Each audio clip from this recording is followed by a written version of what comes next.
स्वागत है आप सभी का। आइए एक बार फिर हम अपनी वीडियो को लेकर के आप सभी दर्शकों के मध्य उपस्थित हैं। देखिए, आज जो हमारा वीडियो है वो अमावस्या से संबंधित है। तो जैसा कि 12 महीने में 12 अमावस्याएँ होती हैं, तो उसमें किसी किसी अमावस्या का जो महत्व है वो बहुत ही अधिक होता है और उस महत्व के पीछे कई सारे मान्यताएं भी होती हैं कि इसका महत्व क्यों है। जैसे सोमवती अमावस्या पड़ जाती है तो उसका विशेष महत्व हो जाता है सोमवार के दिन। भौमवार यानी मंगलवार को पड़ जाती तो भौमवती कहलाती है, शनिवार को पड़ जाती तो शनिवारी कहलाती है। एक तो वो होता है कि किसी वार विशेष में कोई अमावस्या पड़ती है तो उसका महत्व हो जाता है, और दूसरा ये है कि पूरे वर्ष में 2-3 अमावस्याएँ जो हैं, जैसे एक पितृपक्ष की अमावस्या होती है, आश्विन मास की कृष्ण पक्ष की अमावस्या, तो एक जो है अमावस्या चैत्र शुक्ल कृष्ण पक्ष की होती है, कार्तिक की अमावस्या होती है जिसमें दीपावली का पावन पर्व होता है। इसी तरह माघ महीने की जो अमावस्या है उसका भी बड़ा ही अपने आप में बड़ा विशेष महत्व है। तो आज हम उसी माघ की अमावस्या के विषय में चर्चा करेंगे। उसको माघी अमावस्या भी कहते हैं और मौनी अमावस्या भी कहते हैं। तो मौनी अमावस्या क्यों कहा जाता है? क्योंकि ये जो मौन शब्द है, मौनी शब्द है, ये मौन से, मुनि से बना हुआ है। मुनि शब्द से मौनी बना हुआ है, और इस दिन मौन होकर के स्नान करने से विशेष पुण्य की प्राप्ति प्राप्त होती है। इस दिन मौन रहने का बड़ा विधान है। साथ ही ऐसा भी कहा गया है शास्त्रों में कि इसी दिन जो है ऋषि मनु का जन्म हुआ था, ऋषि मनु का अवतरण हुआ था। तो इसलिए एक तो उनके नाम से इस अमावस्या का नाम मौनी अमावस्या है, दूसरा मुनि शब्द से मौन बना हुआ और मौन से मौनी, तो इसलिए भी इसका नाम मौनी अमावस्या है।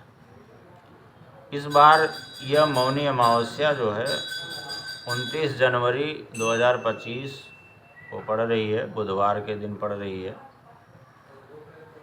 तो अब हम ये जानेंगे कि मौनी अमावस्या का विशेष महत्व क्यों है। क्योंकि इस दिन गंगा स्नान करने का बहुत बड़ा पुण्य होता है। ऐसा कहा जाता है कि इस दिन जो भी व्यक्ति गंगा स्नान करता है और स्नान करके दान आदि करता है, उसके जन्म जन्मांतर के पाप नष्ट हो जाते हैं। अगर कोई व्यक्ति गंगा में स्नान करने में समर्थ नहीं है तो किसी पवित्र नदी या जलाशय में स्नान कर लेता है, तो भी इस दिन ऐसा कहा गया है कि उसे गंगा स्नान के बराबर ही पुण्य प्राप्त होता है। मौनी अमावस्या के दिन यहाँ तक भी कहा गया है कि जो भी कोई व्यक्ति धनुष मात्र की दूरी पर चल करके स्नान करता है, उसे गंगा स्नान के समान पुण्य, अश्वमेध यज्ञ के समान पुण्य प्राप्त होता है।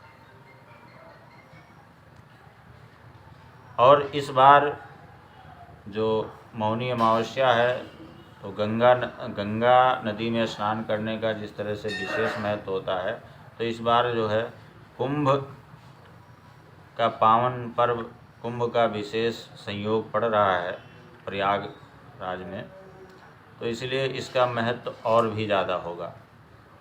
क्योंकि कुंभ में स्नान करने से अश्वमेध सहस्राणि वाजपेय शतानि च लक्षम प्रदक्षिणा भूमौ कुंभा स्नानेन तत्फलम।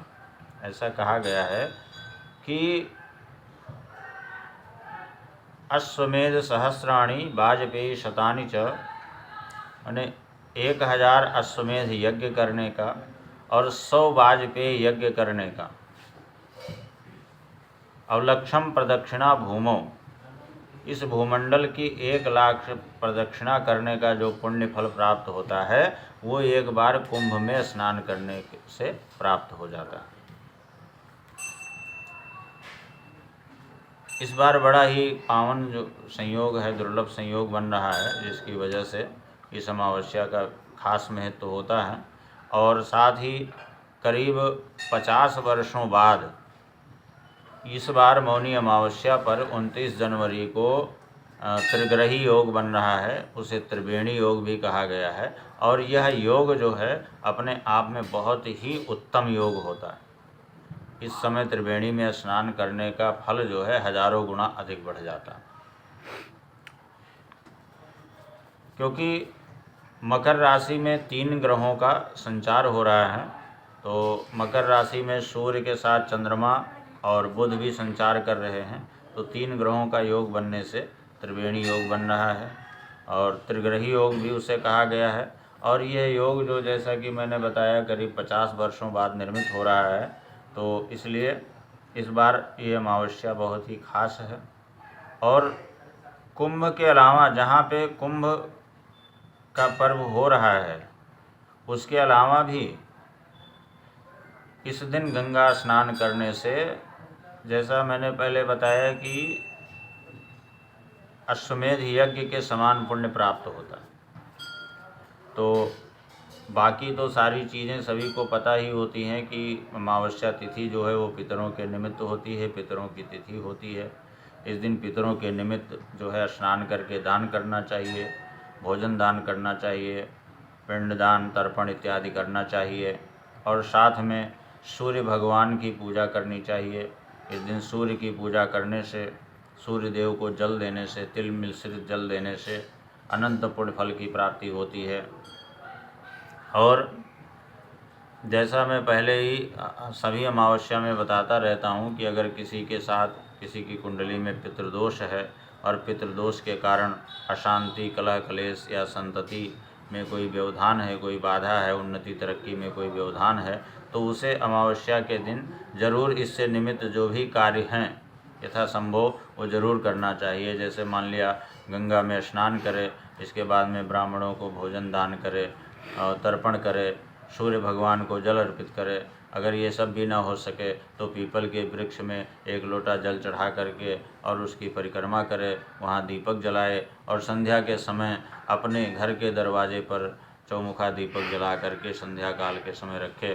तो इससे पितरों की संतुष्टि प्राप्त होती है। और जो भी पितर हैं जिनकी मुक्ति नहीं हो पाई है, जिनकी मुक्ति नहीं हो अब तक हो पाई है, उनकी मुक्ति प्राप्त हो जाती है। और उनकी मुक्ति प्राप्त हो जाती है तो उनका आशीर्वाद हमें बराबर मिलता रहता है। तो घर में सुख समृद्धि आती रहती है। तो वैसे भी नॉर्मल साधारण तौर पे भी अमावस्या का बड़ा विशेष महत्व है। लेकिन इस बार एक तो कुंभ का संयोग है, बहुत बड़ा उत्तम संयोग है।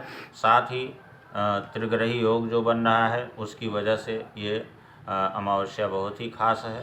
तो इसमें पितरों के निमित्त यथासंभव जरूर कार्य करें। और ख़ास करके वो लोग जिनकी कुंडलियों में पितृदोष है और पितृदोष के कारण उनके साथ समस्याएं रहती हैं, तो उनके लिए बहुत ही सुंदर योग है। 29 जनवरी 2025 को बुधवार के दिन इस बार अमावस्या का संयोग पड़ रहा है। और गंगा स्नान का सबसे बड़ा अधिकाधिक जो है पुण्य इस दिन गंगा स्नान करने का है। तो अगर और भी सारी कुछ चीज़ें ना हो सकें तो गंगा स्नान अवश्य करें और अपने पितरों को संतुष्ट करें, जिससे उनकी कृपा सतत जो है परिवार पर बनी रहे। और ये जानकारी अधिकाधिक लोगों तक अग्रसारित करने का भी कष्ट करें, ताकि जो हमारा प्रयास है, जो हमारा परिश्रम है, वो सार्थक हो सके। बहुत बहुत धन्यवाद।